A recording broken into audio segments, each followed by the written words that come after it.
Hello everyone, welcome to electrical engineering skills. आज के session में मैं आपको आने वाले आपके एग्जामिनेशन एमपी सब इंजीनियर के लिए प्रीवियस ईयर क्वेश्चन पेपर को सॉल्व करने वाला हूँ। आज के सेशन में हम लोग 2017 का जो पेपर हुआ था गाइस, इसके लिए काफ़ी सारे एस्पिरेंट्स और काफ़ी दिनों से इसके लिए रिक्वेस्ट आ रही थी, उसको हम लोग डिस्कस करने वाले।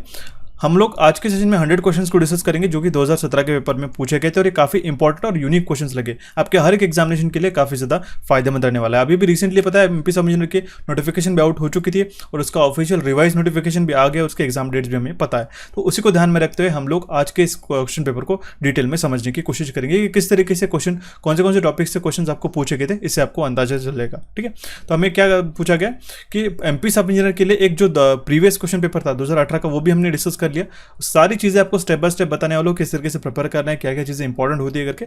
तो हर एक पॉइंट को, हर एक जो आपको बात बताने वाला आज के सेशन में, वो आपको सुननी होगी डिटेल तक, एंड तक। ओके, तो स्टार्ट करते गए हमारे सेशन को। आपको एग्जामिनेशन पैटर्न पता ही होगा, जिसको आपको पार्ट ए और पार्ट बी में, पार्ट ए में आपका नॉन टेक्निकल रहता है और पार्ट बी में आपका टेक्निकल रहता है। ठीक है, नॉन टेक्निकल उतना ही इंपॉर्टेंट है क्योंकि इसमें से 50% जो है आपका कवरेज ऑलरेडी आपको बताया गया 100 क्वेश्चन के नॉन टेक्निकल में से आने वाला है, जिसमें आपके पास जनरल नॉलेज भी आ रहा है, जनरल रीजनिंग एबिलिटी भी है, जनरल हिंदी भी है, जनरल साइंस है, इंग्लिश है, जनरल कंप्यूटर नॉलेज है, जनरल मैथ, इन सबको मिलाते हुए 100 क्वेश्चन है। और आपका टेक्निकल टॉपिक दैट मीन्स आपका इलेक्ट्रिकल इंजीनियरिंग में आपके 100 क्वेश्चन है। 200 क्वेश्चन आपको रहने वाले, 200 मार्क्स के लिए, और कॉम्प्रिहेंसिव टाइम रहने वाला है 3 घंटे का। ठीक है, ये आपका एग्जामिनेशन पैटर्न होगा, इसलिए आपको कॉम्प्रिहेंसिव प्रिपरेशन करनी है technical as well as non technical की। जिन एस्पिरेंट्स को नॉन टेक्निकल में दिक्कत जा रही होंगी उनने कोचिफाई एप्लीकेशन को फॉलो करना है, स्टेप बाय स्टेप आपको सारी चीज़ें पता चल जाएगी। ठीक है, तो आपको मैम कंप्लीटली कवर करा देंगे। टेक्निकल को हम लोग ऑलरेडी डिस्कस करेंगे। ठीक है, इसके रिलेटेड भी जो इंपॉर्टेंट सेशन है वो भी हम लोग डिस्कस करेंगे गाइस। अभी हम लोग हमारे सेशन को शुरू करते हैं, बट बिफोर दैट अभी भी रिसेंटली काफ़ी दिनों पहले, काफ़ी महीने पहले हमने 1 या 2 महीने पहले हमने ऑलरेडी एमपी सब इंजीनियर के जनरल नॉलेज के सारे क्वेश्चन, ठीक है 70+ क्वेश्चन जो पूछे गए थे, ठीक है जितने भी paper, that means irrespective of electrical engineering, बाकी भी सिविल इंजीनियरिंग में हो गया, इलेक्ट्रॉनिक्स इंजीनियरिंग में, उन सबके पेपर के कलेक्टिवली एक साथ मिला के हुए जो जनरल नॉलेज के क्वेश्चन पूछे गए थे वो काफ़ी अच्छी तरीके से हमने कोचिफाई चैनल के ऊपर ऑलरेडी पढ़ा चुके हैं, उसको आप जाके देखना होगा। उसके बाद आपको कंप्यूटर अवेयरनेस के भी क्वेश्चंस मैंने पढ़ाए और कौन सी प्रिपरेशन स्ट्रैटेजी होनी चाहिए कंप्यूटर में आउट ऑफ मार्क्स लेने के लिए, वो भी मैंने आपको इसमें बता दी। ठीक है, सारे क्वेश्चंस हमने इसमें इंक्लूड करके रखे, काफी नंबर ऑफ क्वेश्चंस है गाइस, नियर अबाउट 100, और 70+ क्वेश्चन जो है सामान्य हिंदी, जनरल हिंदी, उसमें आपको मैम ने ये भी बताया कि किस तरीके से आपको हिंदी की प्रिपेयर करनी है। फ्री ऑफ कॉस्ट हमारे मैराथन वगैरह भी अवेलेबल है, वो भी आप जाके देख सकते हो, वो भी मैं आपको टाइम टू टाइम बताने वाला हूँ। और प्रीवियसली इलेक्ट्रिकल इंजीनियरिंग का जो मैंने क्वेश्चन पेपर पढ़ाया था जिसमें 100 क्वेश्चन कवर अप कराए एमपी सब इंजीनियर के, वो भी आपको जाके देखना होगा। ये सारे सेशंस इंपॉर्टेंट है और इसकी सभी की लिंक मैं आपको डिस्क्रिप्शन बॉक्स में प्रोवाइड करा दूंगा। अगर आपको चाहिए कि मैं आपको प्लेलिस्ट बना के दूं, उसका वो प्लेलिस्ट भी बना के दूंगा, सो दैट आपको कहीं पे भी इधर उधर ढूंढने की जरूरत नहीं रहेगी। सीधा एक प्लेलिस्ट ओपन करोगे तो स्टेप बाय स्टेप आप सारी चीजें देख पाओगे। ओके, तो अभी हम लोग हमारे सेशन को शुरू करते हैं और देखते हैं भी हमारा सबसे पहला question. The diagram below is an example of dash system on a ladder diagram. ठीक है, लैडर डायग्राम में ये जो डायग्राम बताई गई है, ठीक है, ये कौन से गेट को रिप्रेजेंट करते हैं, ऐसा हमें क्वेश्चन में पूछा गया। काफी सिंपल सा क्वेश्चन है गाइज। मैंने आपको बताया था कि लैडर सिस्टम में 2 जो चीजें होती है, एक तो होता है एनसी और दूसरा होता है एनओ। ये आपको ध्यान में रखना होगा। एनसी मतलब क्या होता है, नॉर्मली क्लोज, इस तरीके से। ठीक है, एनओ मतलब क्या है, नॉर्मली ओपन। मान लो सिस्टम स्टेबल स्टेट पे कोई आपने इनपुट नहीं दिया, तो नॉर्मली क्लोज कॉन्टैक्ट में क्या होता है कि वो जो इनिशियल उसकी पोजीशन है वो क्लोज रहती है, जस्ट लाइक हमारे स्विच की तरह। ठीक है, ये हमारा नॉर्मली ओपन स्विच है, अगर हम लोग इसको क्लोज करते हैं तो हमारा स्विच किस तरीके से आ जाएगा, इस तरीके से। करेक्ट, इसको हम लोग क्लोज करते तो ये हो गया हमारा एनओ कॉन्टैक्ट और ये हो गया एनसी कॉन्टैक्ट। अब यहाँ पे हमारे पास में आउटपुट बताया गया है, इनपुट ए और इनपुट बी। अब आप देख सकते हो इसका हम लोग रिप्रेजेंटेशन करते हैं तो इसमें से कौन सा गेट आएगा, ये मैंने आपको ऑलरेडी पढ़ा चुका होगा। अगर किसी एस्पिरेंट्स ने हमारे पीएलसी का जो कोर्स है, ठीक है, जो मैंने 60 रुपीज़ में 4 सब्जेक्ट्स के साथ में मैंने आपको बताया, ठीक है, जिसमें बेसिक्स इलेक्ट्रिकल नेटवर्क है, ठीक है, और एसी फंडामेंटल प्लस पीएलसी का 60 रुपीज़ में 4 सब्जेक्ट का कोर्स मैंने आपको पढ़ाया। उसके अंदर हमने पीएलसी के ऊपर जो काफ़ी ध्यान देके उसके ऊपर पढ़ाया गया इस कोर्स, वो अगर आपने देखा होगा तो आप इसको काफ़ी इजीली मार्क कर सकते हो। क्वेश्चन को देखते बराबर कोई भी क्वेश्चन आ जाए इस लैडर डायग्राम से। ठीक है, तो यहाँ पे हमारे पास में इनपुट ए और इनपुट बी है, तो अगर हम लोग इसका ट्रूथ टेबल बना देते तो 0 0 कंडीशन है तो दोनों भी ओपन रहेंगे। ठीक है, ये मान लो इनपुट ए हो गया और ये हमारा हो गया बी। 0 1 है तो हम लोग इसको क्या कर दिया, ये नॉर्मली ओपन कॉन्टैक्ट है। ठीक है, it is a NO contact. ठीक है, एनओ कॉन्टैक्ट। अब ये एनओ कॉन्टैक्ट से ये क्या हो जाएगा, एनसी कॉन्टैक्ट हो जाएगा। ठीक है, दैट मीन्स ये नॉर्मली क्लोज हो जाएगा। नॉर्मली क्लोज हुआ, लेकिन हमारा आउटपुट लैडर सिस्टम पे हमारा आउटपुट आ पा रहा है क्या, नहीं। ठीक है, नहीं आ पा रहा है। ओके, हमने क्या किया, नेक्स्ट टाइम पे फिर 1 0 कर लिया। ठीक है, यहाँ पे ए को 1 किया, बी को 0 किया। अब ये हमारा एनसी होगा और ये एनओ का एज इट इज है। ठीक है, ये हमारा नॉर्मली क्लोज हो गया। हमारा ये लैडर सिस्टम कंप्लीट हो चुका है क्या। ठीक है,